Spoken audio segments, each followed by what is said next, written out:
coup, merci à tous. Merci pour les follow et j'ai vu passer un petit abonnement. Merci à vous. Bienvenue dans les chroniques du Commander. On est avec Mars et Krimlune. Du coup, on va discuter rapidement de la banlist. Du coup, parce que du coup, banlist qui a été dévoilée, oupsie, un petit peu trop tôt.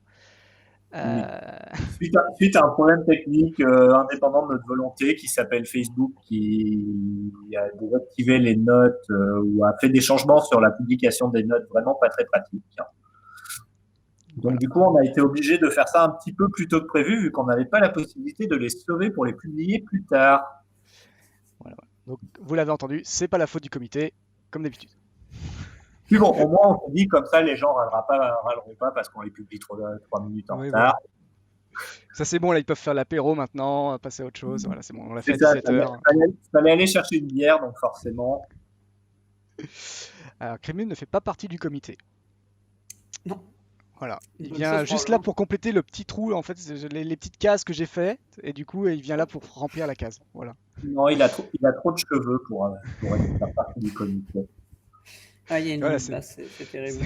c'est un club Ouais, très c'est ça, sélect. non, il y a un critère de calvitie très très strict, hein. Du coup, on va parler rapidement de la banlist. Du coup, vous avez donc aujourd'hui annoncé qu'il y avait Genesis Storm qui était ban. C'est Rapide. ça.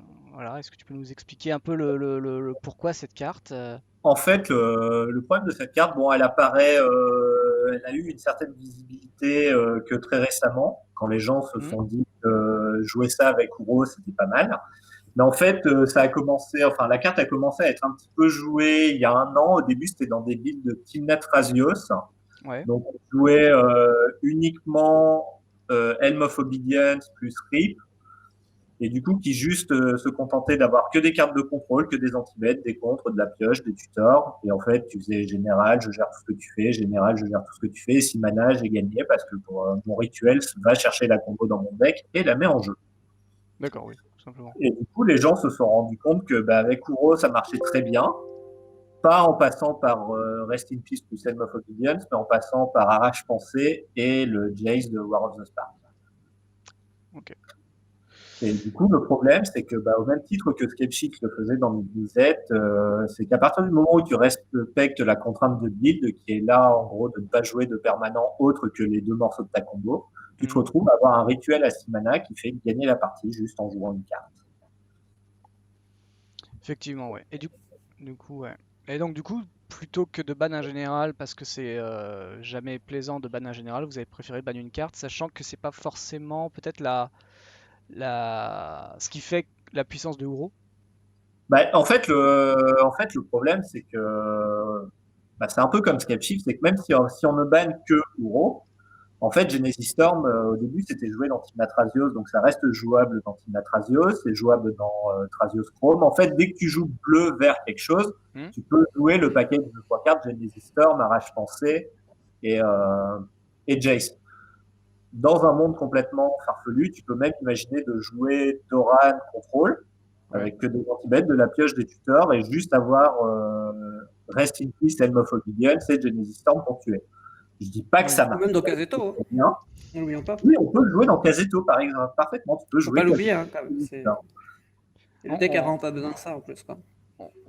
on y arrivera aussi tout de suite, on peut en parler rapidement. Pourquoi Cassetto n'est toujours pas ban? Gros Parce que problème c'est un serpent. parisien, ça truste un peu les top 160 des tournois, tu vois, ça pourrit un peu les fonds de table. Expliquez-nous, du coup. Alors, déjà, le serpent, c'est quand même vachement cool. Et en fait, aussi, on ne base pas nos bans que sur un seul méta local. On est obligé de prendre en compte à peu près tous les différents métas. Mhm. Et le problème, c'est que Casetto, oui, ça écrase tous les apps à Paris, mais ça perce pas beaucoup ailleurs. Voilà, donc Donc, c'est logique. c'est encore un peu léger, quoi. Tant qu'il ne s'est pas exporté partout ailleurs en France et à l'étranger, je pense que Cassetto, c'est assez safe. Surtout depuis qu'on a banni le Genesis Storm qui le faisait passer de tiers zéro à encore au-dessus. Voilà, C'est vrai, c'est voilà. vrai. Donc vous avez entendu, si vous voulez enfin avoir, amis parisiens, cette carte bannie, courez à l'ATC, courez dans les tournois allemands et de l'Est et faites des top 8 avec. Et comme ça, le comité prendra pleinement la mesure du ban de cette carte. Voilà, ceci étant fait, on peut parler par exemple de cartes par contre qui n'ont pas été bannies, qui étaient peut-être un petit peu attendues, du style bah, du coup Uro et Ugak, on l'a dit, c'est des généraux, c'est compliqué toujours de ban des généraux. Pourquoi du coup encore cette fois avoir laissé ces cartes-là passer? Sachant C'est que Ogak a l'air quand même d'avoir un power level supérieur à Balance, n'en déplaise à certains, mais c'est normal, le gars qui est dans une command zone. En EDH, malheureusement, on voit toujours plus facilement les problèmes qui sont en command zone que les problèmes qui sont dans les paquets. Mais en fait, bah, déjà, sachant que la dernière fois, on avait quand même fait une update qui était assez massive avec un grand nombre de cartes, mhm. on voulait quand même essayer de faire une update assez light cette fois pour que le méta ait un peu une possibilité d'essayer de s'ajuster de lui-même et qu'on essaye de voir réellement l'impact de l'update de la dernière fois, parce que le problème c'est qu'en ce moment il n'y a pas des masses de tournois, il y a des petits tournois, mais du coup c'est pas évident de voir réellement l'impact. On voit en effet que comme prévu, Control revient revient un peu compétitif. Mhm. L'écart entre Control et Agro Combo se comble. Ce qui, dans le cas d'Ogak, n'est pas une mauvaise chose parce que du coup, ça fait que le prédateur naturel d'Ogak, à savoir Control, est beaucoup plus présent. Oui. Je pense que c'est l'argument central même, c'est que naturellement, Ogak a tendance à être très dominant sur aggro et a tendance à avoir beaucoup de mal contre les contrôles qui vont accumuler du removal et des gestions. À partir du moment où ils reviennent en force avec les bans pour lands, c'est pas un environnement qui lui est super propice non plus. Donc c'est vrai que je Non. pense que c'est pas une priorité non plus. C'est ça. Mais après, Ogak est toujours très surveillé. Hein. On surveille énormément de choses. On surveille toujours Team Atrasios. On surveille toujours Balance. Uro en command zone est très surveillé aussi. Hein. Là, ce qu'il y a, c'est que jusqu'à présent aussi, on n'avait pas trop de données sur les versions d'Uro Control qui tuent de manière relativement fair. À l'époque, on en avait vu un tout petit peu au début. Les gens alternaient entre Field of the Dead et aussi des versions qui correspondaient un peu à ce qu'on avait en standard bleu vert flash. Hein. Des versions qui essayaient de tuer des gens au loup 4-4 flash, ou vraiment en castant des permanents et en attaquant avec, quoi. Et on a vu très vite qu'au final, la version Field of the Dead a été la seule qui a été jouée. On a banni Field of the Dead. Et après, plutôt que d'essayer de jouer des versions d'Euro qui gagnaient à l'ancienne et dans la difficulté, les gens se sont juste dit, bah, on va jouer à un truc assez. Et normalement, ça devrait se passer pas trop mal. Donc là, au moins, on va avoir une chance de voir si Euro est toujours problématique en tuant à l'ancienne, entre guillemets, ou si vraiment ça redevient un power level acceptable. Le Nistorm, c'est compliqué parce que la carte est devenue populaire quand même assez récemment, donc on n'avait pas tant de données que ça. Après, je pense que au-delà de la question de savoir est-ce que c'était vraiment très dominant, c'est aussi, j'ai l'impression que la politique du comité, ça a été aussi de limiter les one-card combos de façon générale, et que globalement, une carte qui, indépendamment de son caractère dominant, une carte qui fait que tu gagnes au cast, c'est jamais très intéressant, quelles que soient les parties de Magic qu'on veut jouer. Donc, dans tous les cas, c'est une carte que je voyais bien ban, indépendamment de son power level, je dirais. Donc, D'accord. ça, je trouve que c'est plutôt une bonne chose. Globalement, la politique de limiter les one-card combos est, je trouve, toujours intéressante en termes de metagame. Après, sur les autres cartes, sur ce qui manque à la banlist, j'ai du mal à me prononcer. Il y a toujours quelques cartes que je trouve un peu borderline, mais c'est compliqué parce qu'en fait, le power level général est assez haut. Typiquement, c'est vrai que le fait de beaucoup râler sur balance, mais il y a, je pense, à vue de nez, on peut trouver 5 ou 6 cartes dont le power level brut est supérieur à celui de balance et qu'on a tendance à oublier parce que simplement c'est des staples du format et qu'on a juste plus l'habitude de réfléchir dessus en fait. Puis le côté Donc balance non, fait ça fait... surtout qu'il y a un petit côté injuste dans balance. C'est ça le problème de balance, c'est que c'est un côté Qu'est-ce que injuste. tu veux dire par injuste? Dans le Qu'est-ce que sens tu appelles où injuste? c'est pas une vrasse, si tu veux. Une vrasse, ça détruit tout. Ouais. T'as la même chose qui se passe du board en face que du tien. La balance, tu vas choisir à quel moment tu la lances. Et suivant à quel moment tu la lances, en fait, ça peut vraiment être très très fort. Si tu Bah, veux, on c'est peut. plus compliqué que ça quand même. C'est un argumentaire que j'ai beaucoup eu, donc je peux le redérouler. Mhm. Je vois que ça fait rire. C'est un argumentaire que j'ai beaucoup eu, donc je peux le redérouler à l'identique. Mais balance, ça va être extrêmement unfair dans des situations où l'adversaire essaie de faire des choses unfair. Mais en fait, dans la plupart des match-ups où tu vas jouer à un contrôle contre un aggro, par exemple, et c'est de la plupart des situations où balance est joué, hein, c'est dans des decks contrôle quand même. Mhm. En fait, balance, ça fait un effet de vrasse, on est d'accord, mais ça fait un effet de vrasse en échange la plupart du temps de cartes en main, et même régulièrement de land. Ce qui fait que, en fait, tu gagnes du tempo au prix du card advantage. Et donc, la comparaison que je fais souvent, c'est comparer avec Déluge Toxique. C'est-à-dire que tu vas faire un Déluge Toxique à 3 mana, par exemple, tu vas faire un CA assez impressionnant, ça va te coûter des points de vie, ok, mais tu vas avoir tué 2 ou 3 créatures pour 3 mana et une seule carte. Balance, en général, va faire exactement la même chose, sauf qu'au lieu de payer des points de vie, tu vas payer 2 cartes en main. Et en fait, la plupart du temps, c'est strictement supérieur de faire un effet où tu vas payer des points de vie plutôt que de payer des cartes en main. Alors, le truc, c'est que par rapport à des cartes comme Toxic Déluge, Balance, elle a un floor qui est un peu dur à évaluer et elle a un maximum qui est en fait assez impressionnant. Donc, elle a un effet extrêmement spectaculaire. Et le fait qu'elle ait été unban, je pense, lui met les projecteurs dessus. Mais en fait, en tant que joueur d'aggro, je joue essentiellement aggro. J'ai perdu un nombre incalculable de parties sur un Déluge Toxique tour 3. J'ai pas perdu beaucoup de parties sur une Balance tour 3. Parce que si un joueur de contrôle te fait Balance tour 3, en général, c'est une catastrophe. Il perd un land et 2 cartes en main pour tuer tes 3 créatures. Oui, non, avec Adepts, je n'ai pas perdu beaucoup de games sur Balance contre contrôle. Mais bon, après, enfin, la carte est. Non, en fait, le problème, c'est. Le problème de la carte, c'est qu'on ne voit pas forcément que pour vraiment faire les balances dégueulasses, il faut quand même avoir tout un build autour. Oui, complètement. Il y a très peu de decks qui peuvent se le permettre. En fait, au final, jouer plein d'Arthos dans ton paquet, quelques tutors pour balance, c'est un peu la même chose que jouer plein de créatures, plein de tutors et une combo avec une combo de 2 créatures dedans. Hein. C'est ok, ça s'écrase pas sur un removal, mais au final, c'est construire, c'est monter un deck autour d'une carte pour en profiter au mieux possible. Ouais, je suis d'accord. Je dis pas que la carte restera dans le format à vie, je dis pas qu'elle partira. Ça reste une carte qu'on surveille parce que les gens se plaignent beaucoup de la carte, mais après c'est pas une carte qui est aussi facile que ça à évaluer que juste dire une brasse pour 2 c'est dégueulasse ou ça casse que des trucs chez moi et rien chez le méchant.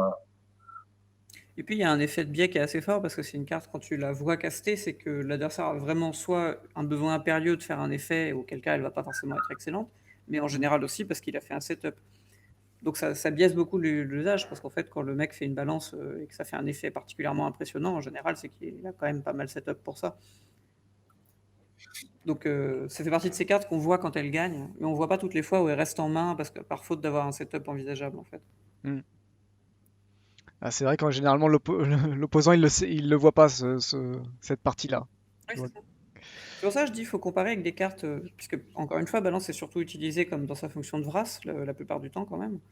Et dans ce contexte-là, c'est une carte, c'est une expérience de pensée que je propose toujours. À chaque partie où le joueur de contrôle va avoir Balance en main, il se pose la question quelle situation ça changerait si j'avais soit Déluge Toxique, soit Pyroclasme, soit un équivalent. Ouais, soit en fait, on se rend compte. Soit Wrath of God, etc. Et donc en fait, on aperçoit qu'il y a une souplesse dans la carte qui est importante, ça c'est sûr, parce que 2 mana, c'est un avantage de tempo qui est énorme, ça, il n'y a jamais eu de... c'est sûr. Hein. Mais on s'aperçoit que pour un mana de plus, en général, 80% du temps, tu préfères faire des Déluge Toxiques. Et si on ne se force pas à faire cette espèce de comparaison, on ne s'en rend pas forcément compte. Alors, ce qui n'est pas à dire, encore une fois, il y a des decks qui en abusent énormément, hein, c'est ce que disait Mars, mais c'est aussi tout un setup qui va derrière. Okay. Je pense qu'encore une fois, c'est un bon. Je trouve que l'expérience de pensée est toujours intéressante. C'est quand tu vois la carte en main, tu te dis si j'avais un effet similaire, donc par exemple Toxic ou Wrath of God, est-ce que ce serait beaucoup mieux, est-ce que ce serait beaucoup moins bien, etc., etc. Ça permet de se faire une idée un peu différente de la carte aussi. Ok, très bien. Je vais revenir un peu sur le global parce qu'on va recouper d'ici 5-10 minutes, je pense, pour après arriver sur la vraie émission qui porte quand même sur le sujet du comité. Donc du coup, c'est pour ça qu'on a fait un peu qu'on a commencé avant, parce qu'on n'a pas annulé quand même s'il y a eu la révélation. C'est pour ça, comme ça, on passe vraiment sur les vraies questions en rapport avec le comité. Comme ça, on finit avec les cartes et on reviendra peut-être en fin de soirée là-dessus. Du coup, Genesis Storm, tu penses que ça a bloqué donc toi du coup Mars et pour l'ensemble du comité, ça a bloqué donc du coup la stratégie de jouer principalement Euro parce que ça aide vachement de faire Genesis Storm dessus. Du coup, est-ce que pour toi ça libère en fait est-ce qu'il y a une libération d'un archétype, d'un général en fait, est-ce qu'il y a des possibilités qui sont devenues un peu plus ouvertes ou est-ce que en fait si tu veux ça change globalement pas grand-chose, c'est juste qu'on a évité la casse d'avoir ça pendant 3 mois d'affilée en top 8 sur des différents tournois.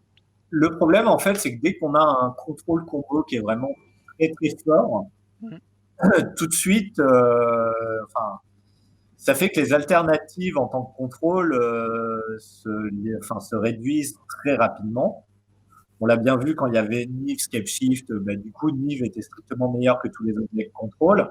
Et là, au final, Uro, Genesis Storm commençait à prendre vraiment le pas sur tous les autres decks. Pourquoi jouer à part les gens qui jouent beaucoup que soit Kess, soit que ou Aminatou, des choses comme ça, pourquoi jouer Kess ou Aminatou quand tu peux jouer Uro, Genesis Storm? Le kill est beaucoup plus facile, tu n'es pas obligé de lutter 6 tours de plus pour réussir à gagner une partie. Donc c'est assez problématique. Et aussi, il y a le fait que c'est beaucoup plus facile de jouer vraiment full interaction quand tu n'as que 3 slots à dédier à ton kill. En fait, tu sais que tu as juste à temporiser le temps d'atteindre ton kill et pas temporiser juste le temps d'atteindre ton kill, de le poser sur table, qu'il survive et de l'engager 3 fois ou de l'activer 4 ou 5 fois pour gagner une partie en fait. Ça change vraiment toute la cloque de la game. Je le voyais bien quand je jouais Blizzard. En fait, tu sais que si la partie atteint le tour 7 ou le tour 8, tu vas gagner très rapidement et plus la partie s'approche de ce seuil, moins tu as de chances de perdre la partie. En mirror de contrôle, ça changeait aussi énormément de choses parce que quand ton kill c'est juste 6 mana, multistorm, je gagne la partie, tu sais que globalement, plus la partie dure, plus ton mirror, tu peux pas le perdre, enfin, c'est impossible à perdre. Donc c'est vraiment une carte qui modifiait le gameplay de beaucoup de match-up. Et du coup, oui, plutôt que de attendre un peu trop, vous avez préféré l'enlever pour pas justement que le méta s'adapte à tort sur une carte qui. C'est ça. D'accord. Puis là en plus, le problème, c'est que